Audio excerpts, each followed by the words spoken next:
Hello everyone, welcome to Gnan Bodh Law Classes. In this channel, you will get information related to various laws in India. Friends, today we will discuss labor law or industrial law. We know that industries plays a very vital role in the economy of the country.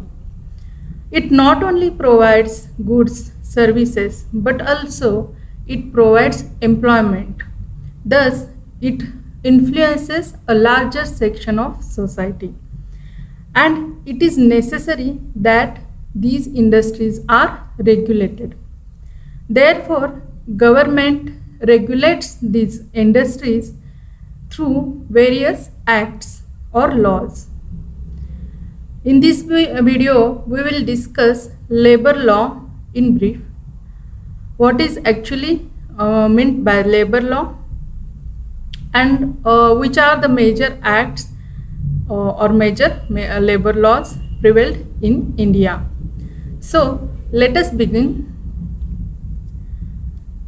So, friends, first you should know about the meaning of labor law. So what is labor law? The name itself suggests or indicates that it is a law related to labor. Labor related to work or labor related to aspects are covered under these various laws. There are various industrial or labor laws. Hundreds of laws are there. More than 50 are the central laws. So, it covers the labor related matters. So, what it includes?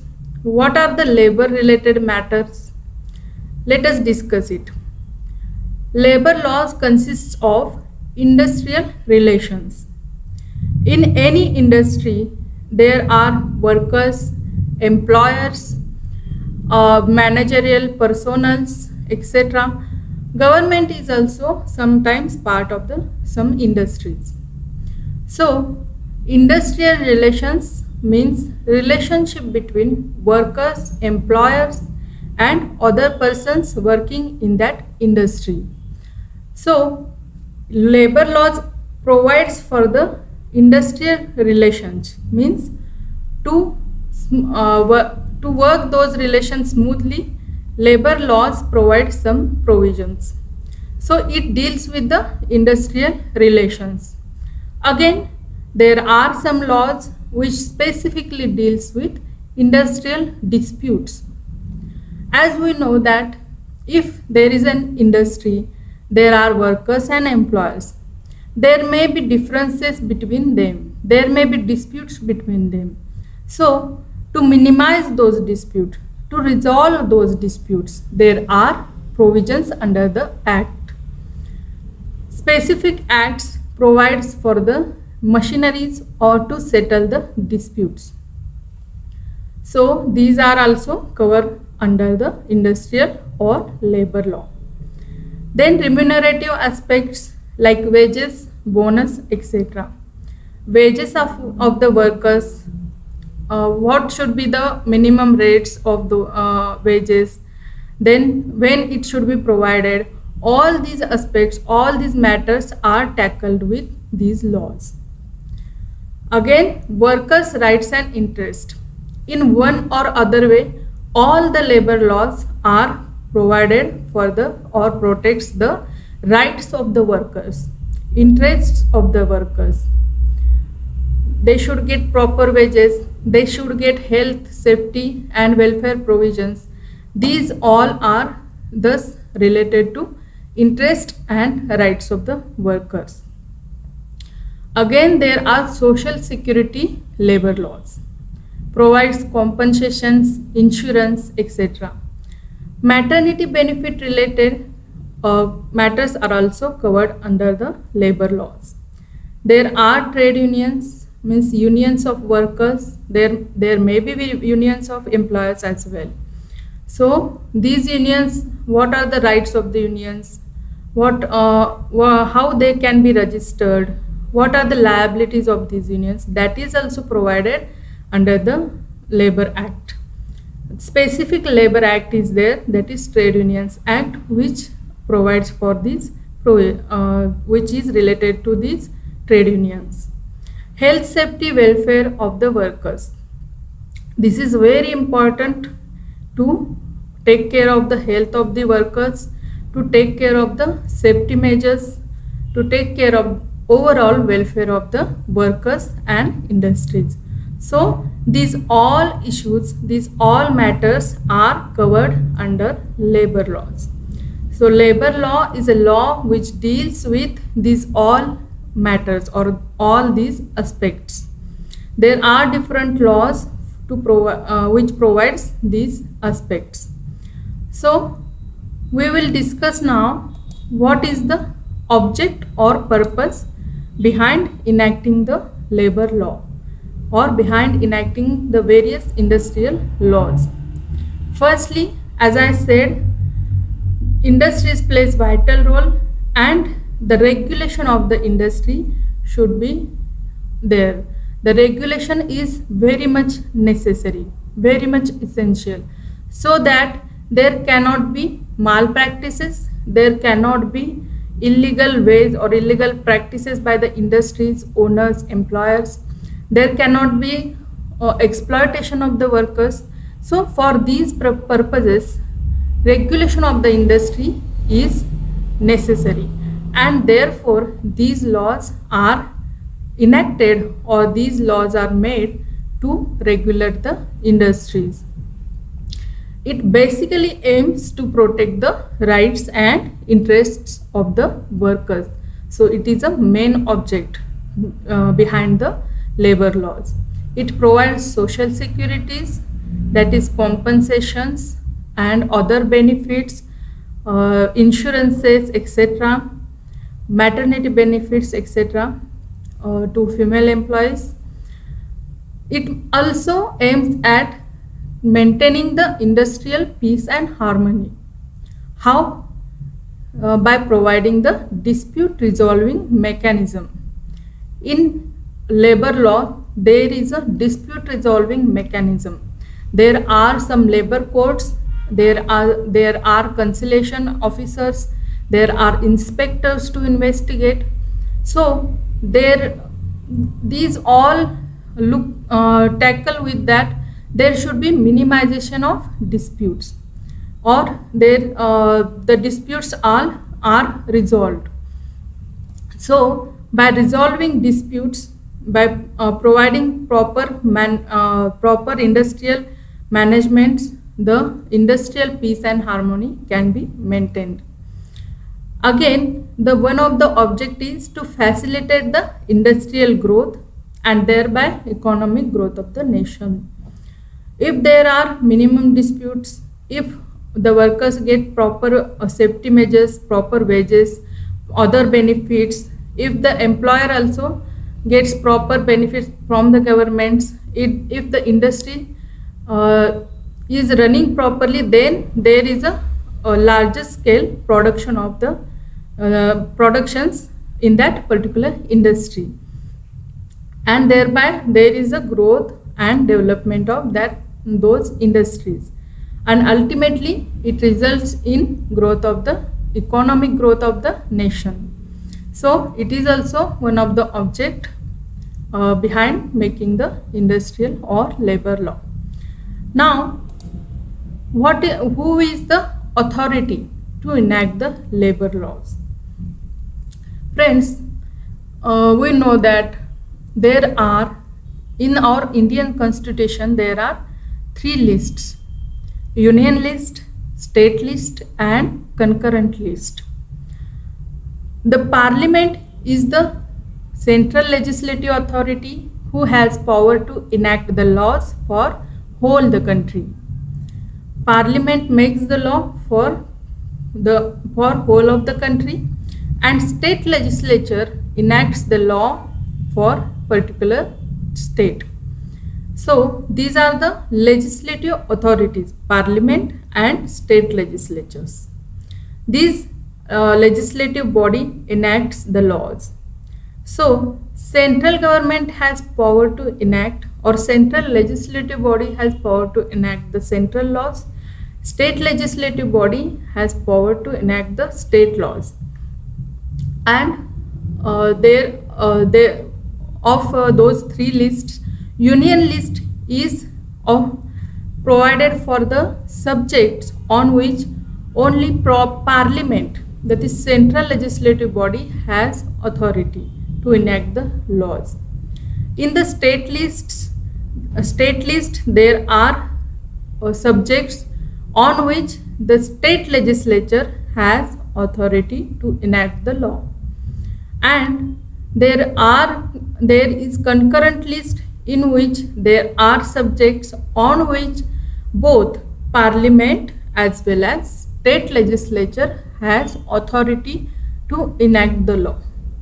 And labor is a subject which falls under concurrent list. Therefore the parliament also and also state legislature has authority to enact the law. So parliament can make the laws, make labor laws for whole state, that is whole of India, and state legislature can enact the law for that particular state. So labor is as subject falls under concurrent list. The both parliament as well as state legislature has power to enact labor laws. So we will discuss now what are the various industrial or labor laws. As I said, there are hundreds of labor laws, but there are few major acts which you should know. What are those acts? Basically, the main legislation is Industrial Dispute Act 1947. This act is enacted to minimize the dispute, and it provides the investigation and settlement machinery. So it aims at industrial peace and economic justice. By minimizing disputes, it provides peace in that in industries, and basically most of the disputes are related to wages. So it minimizes or resolve those disputes, and thereby it also provides the economic justice to the workers. There is second Employees Compensation Act 1923. You can see that it is a act which is enacted during the British India.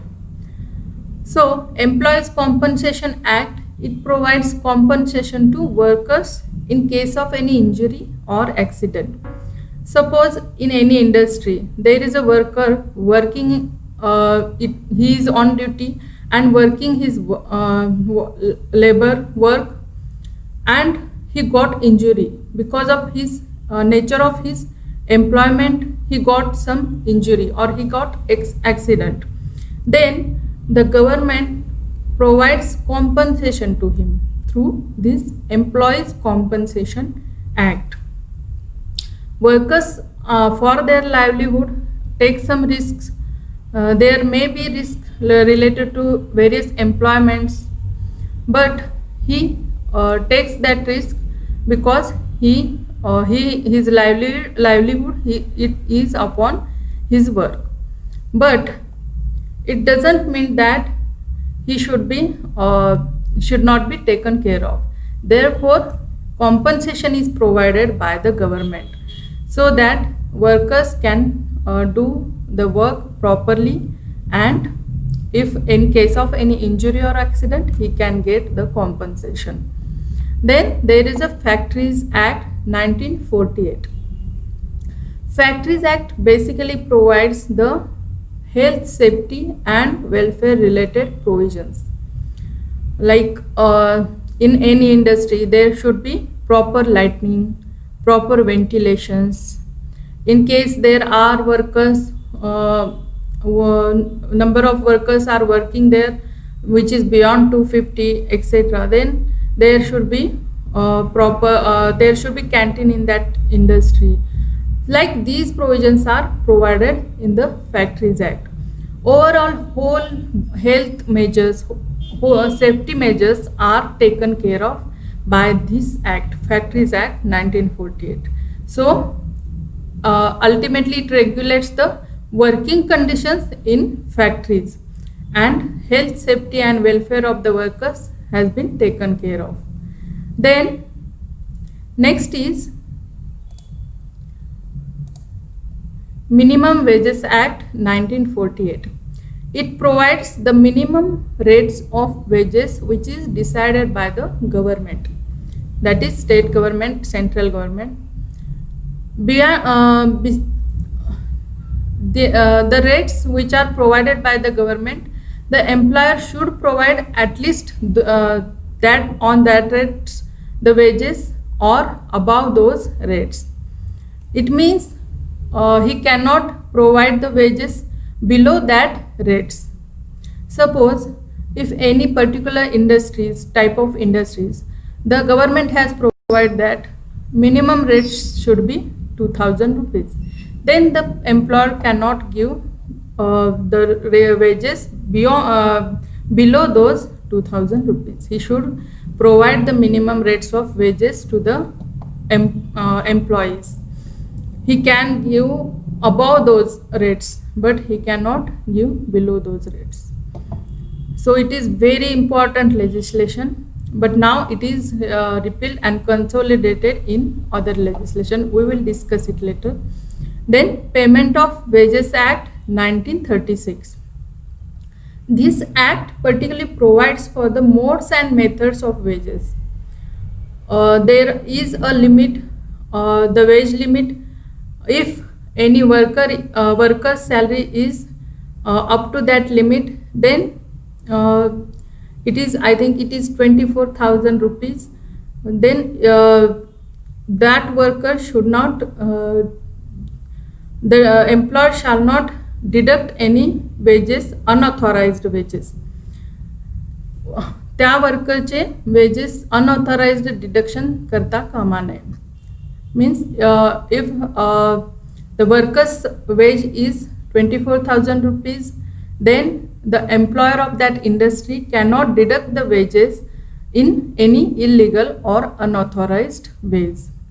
So proper care has been taken that he gets the proper wages, and the employer cannot deduct the unauthorized or illegal deduction from his wages.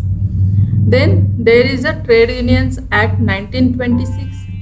As I have already discussed that it is about registrations of the trade unions. Then what are the rights, liabilities of the trade unions. Then there is Maternity Benefit Act 1961. It pays there is a paid maternity leave to female employees. So maternity leave which is paid and other benefits are provided by this act, Maternity Benefits Act 1961. Paid maternity leave and other benefits are provided to female employee. Then there is Employees State Insurance Act 1948. It is the major social security legislation. It provides insurance to the workers, sickness benefits, then disablement benefits and medical care, etc. These are provided by the Employees State Insurance Act.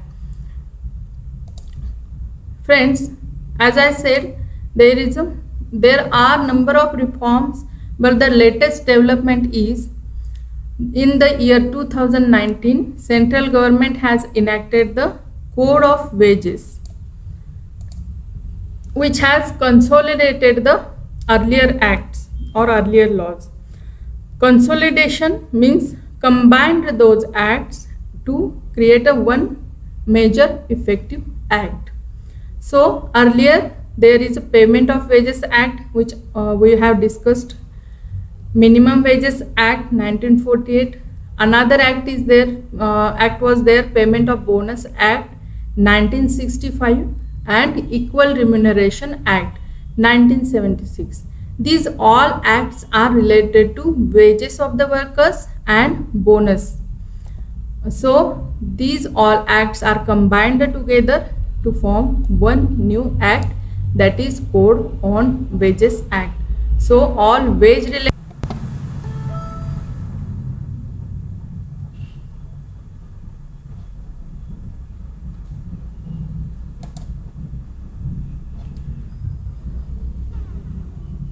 So all these wage related acts or bonus related acts are consolidated in one act, that is Code on Wages Act. So friends, I hope you have got the basic idea about what are the industrial or labor laws. In Hindi, labor law is known as a Shram Kanun, or and in Marathi it is known as a Shram Kayda, or sometimes it is also called as a Kamgar Kayda. So I hope you have got some proper or and basic idea about the labor or industrial laws, and you have enjoyed the video. Thank you.